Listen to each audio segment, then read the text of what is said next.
Hello বন্ধুরা, কেমন আছেন আপনারা? আশা করি সবাই ভালো আছেন। আমি আমার চ্যানেল মাই লাইফকে আঁখি লাইফস্টাইল লিখেছি, পাল্টে দিয়েছি, কেন মাই লাইফটা একটু কেমন কেমন লাগছিলো আমার, তাই ভাবলাম যে আঁখি লাইফস্টাইল করি। কেন বেশিরভাগের ভিডিও আমার ছোটো মেয়ের ওপরে হয়তো, এই জন্য ভাবলাম যে আঁখি লাইফস্টাইল করি। আচ্ছা, এতক্ষণ ধরে দেখছেন পেঁয়াজ কাটছি, আদা কাটছি, রসুন কাটছি, আলু কাটছি। কী করব? একটু মটন রান্না করব। আনন্দর খুব ইচ্ছা করছে শীতের মধ্যে একটু বেশ গরম গরম মটন হবে আর গরম গরম সাদা ভাত খাবে। তারপরে আজকে জান আজকে আমার বড় মেয়ের রেজাল্ট বেরিয়েছে, তাহলে চলো আজকেই নিয়ে আসি। একটু মটন নিয়ে এসছে, তাই ভাবছি একটু রান্না করি। রান্না করতে করতে আপনাদের সাথে কথা বলি। সেদিন যেও কথা বলা হয়নি, আমি চলে এসেছি দিদি বাড়ির থেকে, আমাদের নিজের বাড়িতে চলে এসেছি, কিন্তু ভিডিওটা করতে পারলাম না। আমি দিদির কাছ থেকে একটা উনুন নিয়ে এসেছি। আমি উনুনটা কোলের মধ্যে ছিল, যেহেতু আমি ভিডিওটা করতে পারিনি। কালকেই চলে এসেছি দিদি বাড়ির থেকে। আমি আমার ছোটো মেয়ে সবাই চলে এসেছি, আমার বড় মেয়ে, আমরা সবাই চলে এসেছি।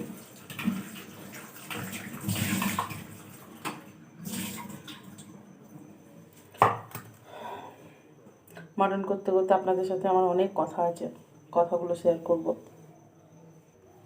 তার আগে চলুন এই যে যে মশলাগুলো কেটে রাখছি আমি, আদা রসুনগুলো এগুলো একটু ধুয়ে নিই। পেঁয়াজটা দেবো না, কিন্তু আদা রসুনের যেহেতু ধুলো থাকে, আমি না ধুয়ে দিতে পারি না, আমার কেমন কেমন লাগে। নোংরা থাকে তো, একটু বালি বালি ভাব থাকে, এগুলো ধুয়ে নিই আমি।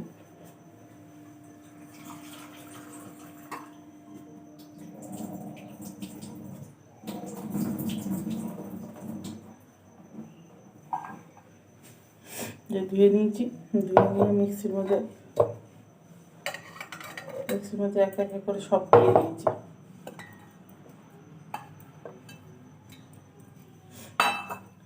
পেঁয়াজ অনেকটা রয়েছে, 5টা মতন পেঁয়াজ কেটেছি।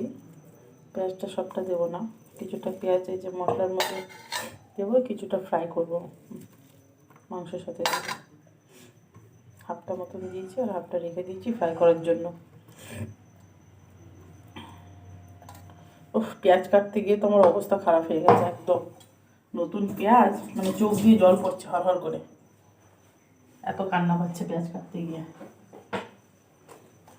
নতুন পেঁয়াজ তো।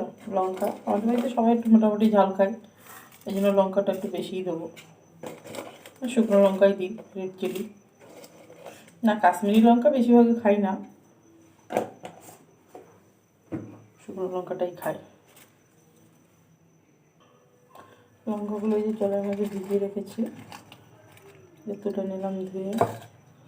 শুকনো লঙ্কা তো একটু জলের মধ্যে ভিজিয়ে রাখলে কি পেস্টটা ভালো হয়, জলের মধ্যে ধুয়ে রেখেছিলাম। এবার আমি একটু এগুলোকে পেস্ট করে নেব। আমি দিয়ে দিচ্ছি জিরে গুঁড়ো 2 চামচ, দিয়ে দিলাম ধনে গুঁড়ো 2 চামচ দিয়ে দিয়েছি। দিয়ে দেবো একটু জল, যাতে মিক্সটা ভালো হয়।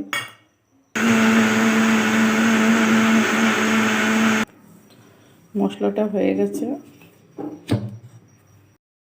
মশলাটা ভালো পেস্ট হয়ে গেছে। উনুনটা ধরিয়ে দিয়েছি, দেখি কড়াইতে একে একে করে তেল দিয়ে আগে কড়াইতে তেল দিলাম। আমার মেয়ে বলছে আমি তো এটাকে উনুন বলি, বলছে এটা উনুন না, এটা ওভেন। একদম ঠিক কথা, কারণ এটা তো মাটির জিনিস না। তেল দিয়ে দিয়েছি। আচ্ছা, যতক্ষণে তেলটা গরম হয় ততক্ষণে দেখে নিই মাংস নিচে, মাংসটা একটু ধুয়ে ফেলি। হ্যাঁ, মাংসটা জল দিয়ে একটু ভালো করে ধুয়ে নিয়ে এসছে, দুপুরবেলায় নিয়ে এসছিল ওর বাবা। আনন্দ কটা দিন ধরে খেতে ইচ্ছা করছে মাংস। মেয়ের রেজাল্ট বেরিয়েছে, মেয়ে পাস করেছে, তাহলে একবারে নিয়ে আসি, একবারে খাওয়াটাও হয়ে যাবে।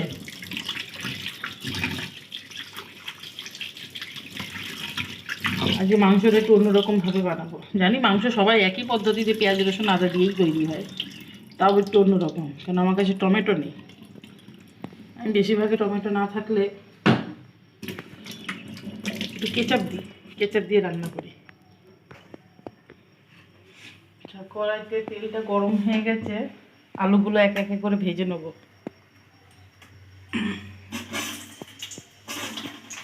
আমাদের বাঙালিদের একটু মাংসের মধ্যে একটু আলু দিলে বেশ ভালোই লাগে। আলু ছাড়া আমরা মাংস খেতে পারি না। আর এই তো মুরগি মাংস রান্না হয় তখন আলু দিই না, কিন্তু খাসির মাংসতে একটু আলু দিই। মুরগি মাংস তো আমরা কেউ আলু খাই না।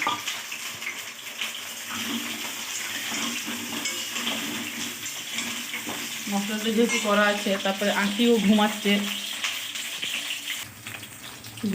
বলে তাড়াতাড়ি করে ভাবলাম রান্নাটা সেরে নিই। আবার সন্ধ্যা হলে নন্দিনীকে পড়াতে আসবে টিচার। পড়ার ঘর আর রান্নাঘরটা পাশাপাশি। বেশ রান্না করবো, গন্ধ পাবে, বলবো বৌদি মাংস রান্না করছো, বললাম যে করে নিই। আর রাইসটা পরেই করবো। রাইস বলতে কি সাদা ভাত। আনন্দ করে একটু মানে ফ্রাইড রাইস বলো, এগুলো সব বেশি ভালোবাসে না। ও প্লেন ভাত হবে, মাংস হবে, ব্যাস ওইটাই ওর পছন্দের খাবার। একটু লবণ দিয়ে দিই, দিয়ে আলুগুলোকে একটু লাল লাল করে ভেজে নেবো। হ্যাঁ, আপনাদের সাথে কথা মানে কি, সেদিন আমরা গেছিলাম মায়াপুরে গেছিলাম, বেশ ভালো সেরকম ভিডিও করতে পারিনি। এক তো আমি নতুন ব্লগ করছি নিউ, এই জন্য একটু অসুবিধাও হচ্ছে। আপনারাও ভাবেন যে ভিডিও করছে কিন্তু ঠিকমতো গুছিয়ে করতে পারছে না, কারণ আমি তো আর পুরনো হইনি। তো গেছি, আর তারপর ছোটো বাচ্চা থাকলে তো একদমই ভিডিও করা যায় না, ভীষণ বিরক্ত করে। ও তো এক পা হাঁটতেই চাইছে না, আর যেই ছেড়ে দিচ্ছি সেই দৌড়াচ্ছে। যেখানে কীর্তন হচ্ছে সেখানে দৌড়ে সেখানেই চলে যাচ্ছে। আলুগুলো লাল লাল করে ভাজা হয়ে গেছে, একে একে করে তুলে নেবো সব। আলুগুলো সব ভাজা হয়ে গেছে, তুলে নিয়েছি। কড়াইতে সামান্য একটু তেল দিয়েছি, খাসির মাংস তো একটু তেল না দিলে ভালো লাগবে না খেতে। গরম হোক, যতক্ষণে গরম হয় আমি একটু তেজপাতা, শুকনো লঙ্কা, জিরে একটু রেডি করে নিই, ফোড়ন দেবো। ফোড়নটা দিয়ে দিচ্ছি।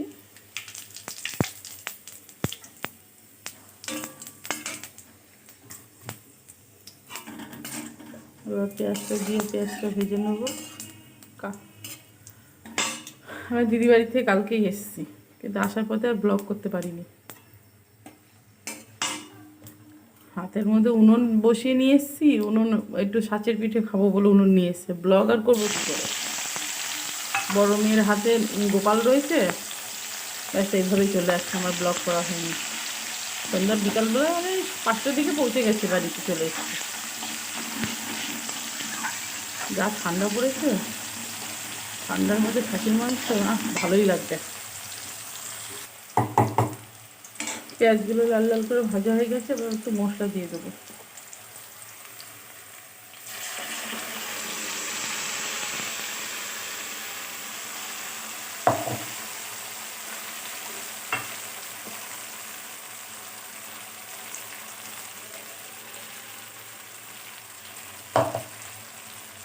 মশলাটা একটু ভালো করে কষিয়ে নিই, একটু সামান্য একটু কষানো হলো, তারপর মধ্যে লবণ আর হলুদ দেবো। একে একে করে এর মধ্যে হলুদ দেবো,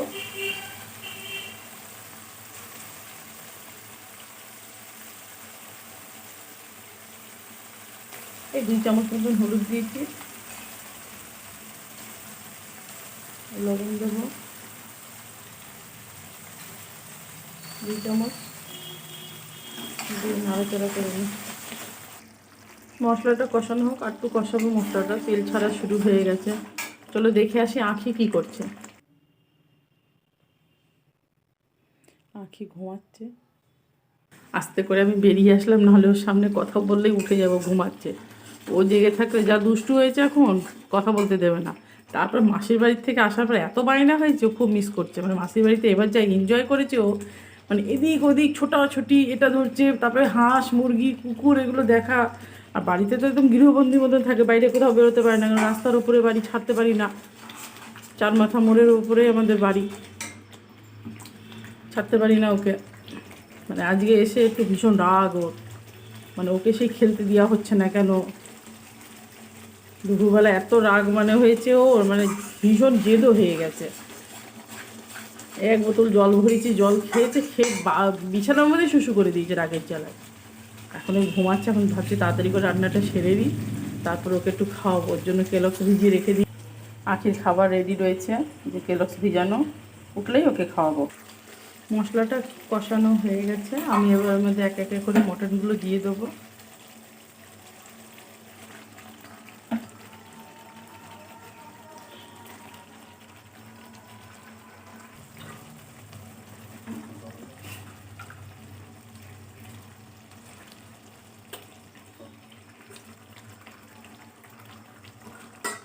মেটে নিয়ে এসছে আমি ছোটো মেয়ের জন্য, আখিটা মেটে খাই ভালো। মাংসটা কষিয়ে নিই ভালো করে, কষানোর ওপরে কিন্তু রান্নাটা থাকে। আলুগুলোও দিয়ে দিই, কারণ এখন শীতের নতুন আলু তো সিদ্ধ হয় না, একসঙ্গে আলুগুলো দিয়ে দিই, একটু শক্ত শক্ত থাকবে। কালকে আসার সময় আমার দিদির মেয়ে বিরিয়ানি করেছিল এই নতুন আলু দিয়ে, সে তো মানে যা শক্ত, সিদ্ধ করে নিয়েছে, তারপরে খাওয়ার সময় দেখা গেলো শক্ত হয়ে গেছে। তাই আমি আগে করেই দিয়ে দিই, যাতে শক্তটা না থাকে। আনন্দ আবার শক্ত আলু পছন্দ করে না, গলে যাক তাও ভালো, কিন্তু শক্ত জিনিস একেবারে ওর পছন্দ হয় না। মাংসটা আস্তে আস্তে করে কষিয়ে নিই। খাসির মাংস আমাদের বাড়িতে আবার প্রেশারে কেউ খায় না, আনন্দ প্রেশারের মাংস ভালো লাগে না, কড়াইতেই খেতে ভালোবাসে। কিন্তু কড়াইতে সিদ্ধ হতে মানে 1.5 থেকে 2 ঘন্টা লেগে যায় সিদ্ধ হতে। কিন্তু আমি কী করি, মাঝে মাঝে একটা টিক্স করি, একটু সামান্য খাওয়ার সোডা দিয়ে দিই, তাড়াতাড়ি সিদ্ধ হয়ে যায়। আপনারাও দিয়ে দেখতে পারেন, মাংসের টেস্ট খারাপ হয় না। কারণ আমরা তো মটরে যখন ঘুগনি করি তো একটু খাওয়ার সোডা দিই, মাংসের মধ্যে সামান্য একটু ফেলে দেখবেন, সামান্য জাস্ট সামান্য ফেলে দেবেন, দেখবেন মাংসটা তাড়াতাড়ি সিদ্ধ হয়ে যাবে। আবার অনেকে পেঁপেও দেয়, কিন্তু আমাদের পেঁপে দিলে বলে টেস্ট খারাপ হয়ে যায়, এই জন্য। আমাদের আখি রানী উঠে পড়েছে, ঘুম ভেঙে গেছে ওনার, চললো। এখনও মাংসটা আমার কষানো হলো না, জানি না কী করে রান্না করবো। আমি তো ঘুম থেকে উঠেছে, কোলের থেকেও নামবে নাও। মাংসটা এখনও কষানো হয়নি, তো হাফ হয়েছে। একটু টমেটো সস আমি দিয়ে দিই ওর মধ্যে, বেশি না, অল্প করে, সামান্য। টমেটো জায়গায় টমেটো সস দিলে টেস্টে কোনো ক্ষতি হয় না। জল একটু দিয়েছি, আপনারা দিয়ে দেখতে পারেন যদি আমাকে বিশ্বাস করেন তাহলে। কোনোদিন অল্প রান্না করবেন, অল্প মাংস নিয়ে এসে দেখবেন খেতে খারাপ হয় না। টমেটোর জায়গায় আমরা টমেটো কেচাপ দিই বা টমেটো পিউরি দিই, সে এক ধরনেরই। এর মধ্যে তো এমনি কিছু মেশানো থাকে না, টমেটোর সঙ্গে লঙ্কার গুঁড়ো এগুলো সবই মেশানো থাকে। এটা দিলে টেস্ট ভালোই হয়। হ্যাঁ দিয়েছি, দিয়ে একটু ভালো করে কষিয়ে নেব, যতক্ষণ তেলটা না ছাড়বে ততক্ষণ কষাতে থাকবো। আঁখি উঠে গেছে, ও দিদির কাছে রয়েছে, ওকে বললাম একটু রাখ, মাংসটা করে নিই, ততক্ষণে চালটা ভিজিয়ে রাখি। দেহরাদুন রাইস চাল ভিজিয়ে রাখি, ওই চালেরই ভাত খাবে আনন্দ। মাংসটা এখনও কষানো হয়নি, একটু গরম জল করে নিই। পাশের ওখানে আমি গরম জল বসিয়ে দিয়েছি, শীতের দিন তো একটু গরম জল না করলে হবে না, মাংসটা নাহলে তাড়াতাড়ি সিদ্ধ হবে না। আর এই যে রাইসটা, সেই চালটা আমি ভিজিয়ে রেখে দিয়েছি, 1 ঘন্টা ভিজুক। আনন্দ তো বাড়ি আসবে সেই 9টার সময়, 8টা সাড়ে 8টা ভাতটা বসাবো, ততক্ষণে ভিজুক। মাংস থেকে তেল ছেড়ে দিয়েছে, এবার আমি জল দিয়ে দেবো, গরম জল। গরম জল দিয়ে দিচ্ছি।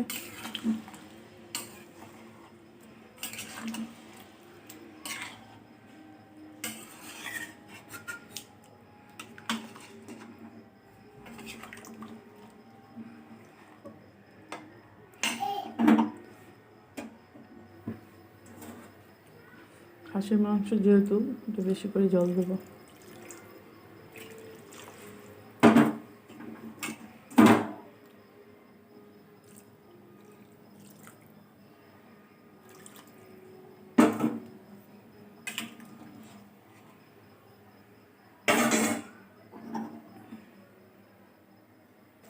মাংসটা ফুটছে টক টক। যতক্ষণ মাংসটা হচ্ছে ততক্ষণ একটু চা খেয়ে নিই। একটু স্ট্রং করে চা করেছি, একদম কড়া করে। আমার কড়া চা ভীষণ ভালো লাগে। মাংসটা হয়ে এসছে, যে সানরাইজ গুঁড়ো পাউডার, গরম মশলাটা দিয়ে দিলাম।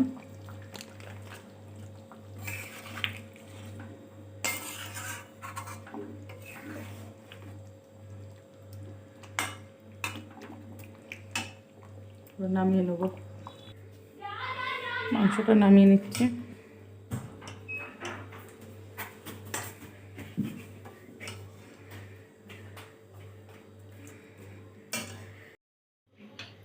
মাংসটা কলের থেকে একটা পাত্রের মধ্যে নামিয়ে নিলাম। আমার 2 মিনিট খাওয়ার জন্য একদম রেডি।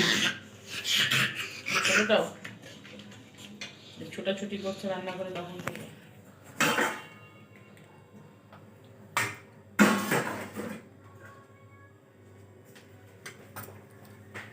ভালোভাবে সিদ্ধ হয়ে গেছে। আপনারা এইভাবে করে দেখবেন কেমন লাগে। মেটে খাওয়া চলছে। ভাতটা বসাবো। ভাতটা বসিয়ে দিয়েছি জাস্ট। নন্দিনীর খাওয়া শুরু হলো। এই যে ভাত, চালের একটা রুটি করেছি, আর এই যে মাটন। কেমন হয়েছে খেয়ে বলো? বলছে ভালো হয়েছে। আজকের ব্লগটাকে এখানেই শেষ করলাম। আশা করি তোমাদের সবাই ভালো লেগেছে। আমার ব্লগটা যদি পছন্দ হয় তাহলে লাইক করবেন, কমেন্ট করবেন, আর আমার চ্যানেলটাকে সাবস্ক্রাইব করবেন একদম ভুলবেন না। Bye bye.